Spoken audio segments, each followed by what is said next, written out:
May mga panahong tila wala ng pag-asa. Mga sandaling ang lahat ay parang patay na.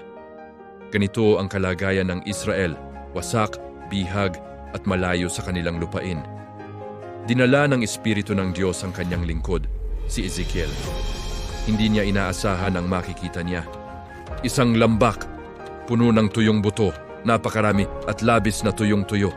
Di tinanong siya ng Diyos, "Anak ng tao, mabubuhay pa kaya ang mga butong ito?" Sumagot siya ng may pagpapakumbaba. Inutusan ng Diyos si Ezekiel na manghula sa mga tuyong buto. At siya'y sumunod. Biglang nagkaroon ng ingay. Nagtagpo ang mga buto, buto sa buto. Tinubuan ng laman at balat.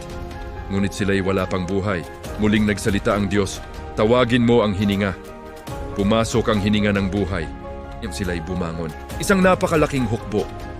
Ito ang sambahayan ng Israel. Ibabalik ko sila.